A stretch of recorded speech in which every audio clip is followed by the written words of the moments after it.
In 2025, Kanye West just had his visa canceled for chanting Heil Hitler on a Billboard-topping album. He owns a $16 million ranch, claimed to be worth $2.77 billion, and built a billion-dollar sneaker empire, only to torch it with one tweet. From Calabasas to canceled contracts, from Grammy Gold to global outrage, Ye's story isn't just about fame. It's about fortune, firestorms, and the fight for legacy. Luxury, scandal, genius, madness. You're about to see how Kanye West, now Ye, went from hip-hop's golden boy to fashion mogul to one of the most controversial figures on the planet. This is the wild empire of Kanye West, exposed. Welcome back to Loyal Luxury, the channel that dives deep into the billion-dollar lives behind the headlines. Today's subject? Kanye West, or as he calls himself now Ye. Love him or loathe him, there's no ignoring him.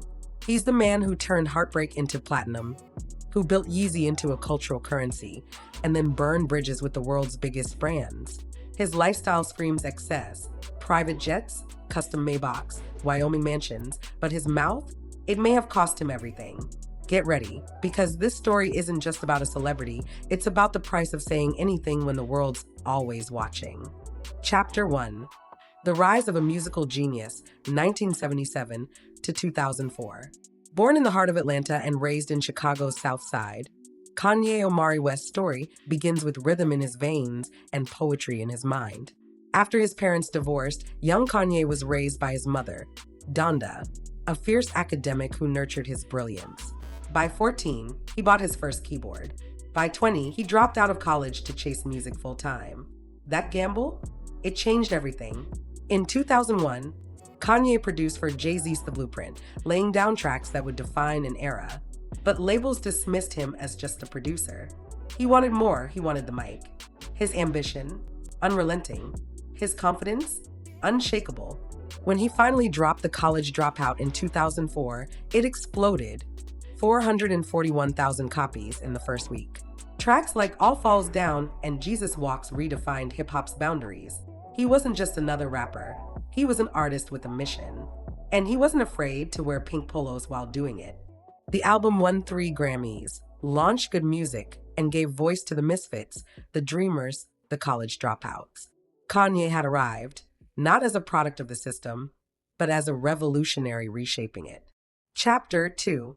Peak Success and Early Controversies, 2005 to 2010.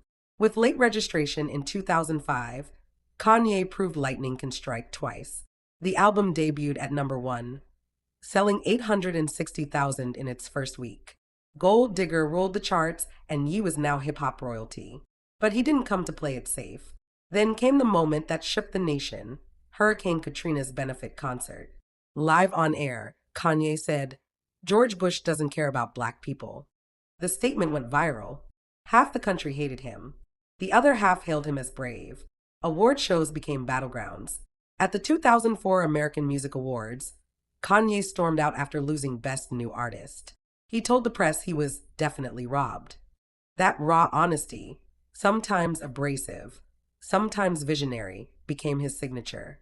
By 2007's graduation, he had clashed with 50 Cent in a historic chart showdown and won.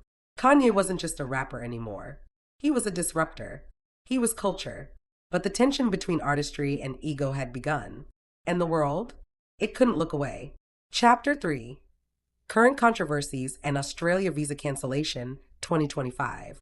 In May 2025, Kanye detonated his own career again. His track Heil Hitler from the album WW3 shocked the globe. Released on the 80th anniversary of Nazi Germany's defeat, it wasn't art, it was an outrage. Chanting Heil Hitler in the chorus and declaring himself a villain, Ye crossed the line even his critics never imagined. Within days, Australia revoked his valid visa. Home Affairs Minister Tony Burke said the country didn't need to import bigotry. Streaming platforms pulled the track. Apple Music, Spotify, YouTube, gone. The backlash was nuclear. Kanye responded with a revised version called Hallelujah, replacing Nazi imagery with Christian motifs. But the damage? Done. This wasn't just a career misstep. This was cultural exile. The fact that his wife, Bianca Censori, is Australian added painful irony. He couldn't enter her home country. Kanye claimed he was done with anti-Semitism, but the world wasn't buying apologies anymore. His reputation, once bulletproof, now crumbled under the weight of his own words. He wasn't just banned, he was radioactive. Caption: Chapter 4: Anti-Semitic Remarks and Social Media Meltdowns, 2022 to 2025. The slide didn't start with a song. It started with a shirt. October 2022, Paris Fashion Week. Kanye wore a White Lives Matter tee, sparking global fury. And then he doubled down. On social media, he ranted, "I love Hitler. I'm a Nazi. Jewish people actually hate white people and use black people." The posts were sickening, but Kanye was defiant. February 2025, he returned to X, formerly Twitter, with another storm. "Some of my best friends are Jewish and I don't trust any of them." And then, "I'm never apologizing." 33 and West, his talent agency, dropped him. Shopify pulled his Yeezy store offline. He sold swastika merch during the Super Bowl. This wasn't rebellion, it was hate in high fashion.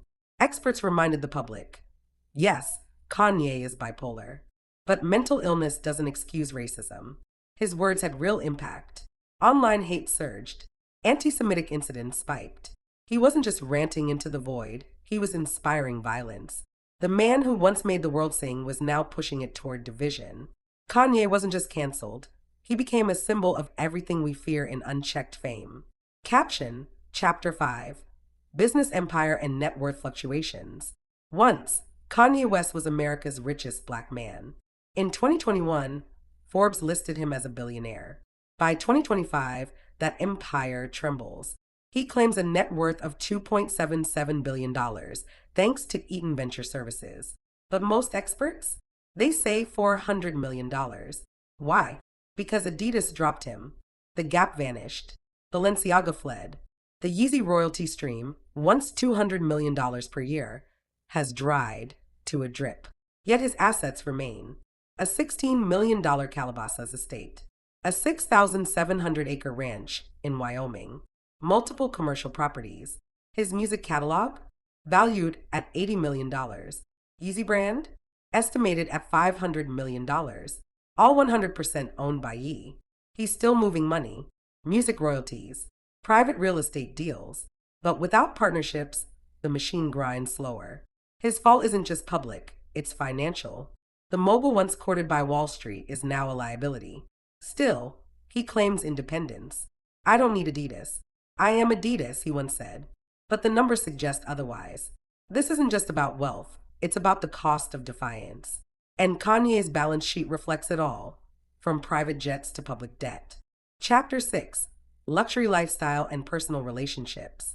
Kanye West doesn't just live, he stages a spectacle. From a fleet of Maybachs and Lamborghinis to jets customized with Yeezy interiors, his lifestyle is an opera of excess. Every piece of his world screams exclusivity. His wardrobe? Custom Balenciaga and leathered Yeezy prototypes. His homes? Architectural statements from Calabasas to Cody, Wyoming, each designed to reflect Ye's grandeur and control. But behind the curtain of luxury lies a volatile personal life. In 2022, he quietly married Australian architect Bianca Sensori. Their relationship? Controversial. He declared he had dominion over her, sparking backlash. Bianca, often seen in revealing outfits, sometimes designed by Ye himself, seems to exist somewhere between muse and prisoner. Their public appearances are tabloid gold and psychological drama. And then there's Kim, his former wife. Their marriage gave us 4 children and endless headlines.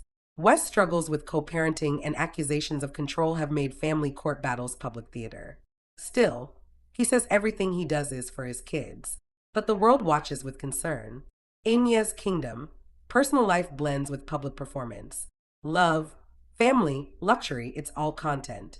His relationships fuel his image and reflect his inner chaos. To love Kanye is to enter a world where the line between passion and possession vanishes. Caption: Chapter 7: Recent Music and Collaborations, 2024 to 2025. Despite the firestorms, Kanye's artistry refuses to die. In 2024, he dropped Vulture's One with Ty Dolla $ign. It hit #1, proving that controversy can't cancel creativity. The sound? Haunting, gospel-laced, defiant. The lyrics? A mix of confession, rebellion, and religious longing. Then came the bombshell, WW3, a record released like a grenade. The track, Heil Hitler, overshadowed everything, but the album also featured eerie brilliance, blending dark orchestration with prophetic verses. Some called it genius, others a manifesto. Ye also linked up with King Combs for the Never Stop EP, backing Diddy during his legal downfall. Critics slammed him for aligning with scandal, but Ye sees himself as a loyal soldier in a war against industry hypocrisy. And let's not forget Sunday service. What started as a spiritual retreat is now a signature act, a gospel rap hybrid that draws crowds from LA to Paris. His performances blur the line between church and concert, delivering sermons with 808s. Ye's collaborations in 2025 are divisive but innovative. Musicians still crave his production touch. He may be banned in boardrooms, but in the studio, his name still echoes. His catalog spans 24 Grammys and over 160 million records sold. And even in crisis, Kanye's pen never dries. His music remains a sacred space, part altar, part battlefield. Chapter 8: Legal Troubles and Industry Consequences. Ye's war with the world isn't just lyrical, it's legal. In 2025, lawsuits chase him like shadows. A former Jewish employee sues him for wrongful termination after receiving a Hail Hitler text. The case is now national news. And that's just one. Companies that once begged for Yeezy collabs now run the other way. Adidas, The Gap, Balenciaga, gone. Shopify shut down his merch store. His online empire has crumbled under the weight of swastikas and hate speech. He dined with Donald Trump and white nationalist Nick Fuentes in 2022, drawing global outrage. Critics called it the final straw. Some venues canceled performances. Brands distanced themselves. And he claimed it was freedom of thought. The industry isn't debating anymore. Talent agencies won't touch him. Legal teams now surround him, not to grow his empire, but to contain the fallout. Even streaming platforms tread lightly, worried about the backlash of hosting his content. He remains a defendant in multiple ongoing lawsuits. Hate speech, discrimination, defamation. The man who once rapped about injustice now stands accused of perpetuating it. Ye's legacy is under review, not by critics, but by courts. The price of provocation has never been steeper. And this time, even fame can't foot the bill. Kanye West, once the visionary who redefined hip-hop, reimagined fashion, and reshaped celebrity, now walks a razor's edge. His life in 2025 is a paradox. Lavish wealth haunted by public scorn. Brilliant yet broken. Revered yet reviled. He gave us the college dropout, Yeezus, Donda, albums that shook culture to its core. He built an empire from rhythm and rebellion. But his own voice, once an anthem for the unheard, has become a siren of chaos. Luxury surrounds him, but so do lawsuits. His fans remain, but so does fear, because every word Ye speaks now carries weight and risk. This isn't just the story of a rapper gone rogue. It's a warning that genius without boundaries becomes a storm without direction. And even in a mansion, a man can still be lost. Kanye's story isn't over, but today it stands as one of the most dramatic falls from grace in modern culture. A legacy forged in brilliance and scorched by its own fire. Thanks for watching another deep dive here on Loyal Luxury, where we don't just follow the fame, we track the fortune, fashion, and fallout behind the world's most outrageous lives. If Kanye's story blew your mind,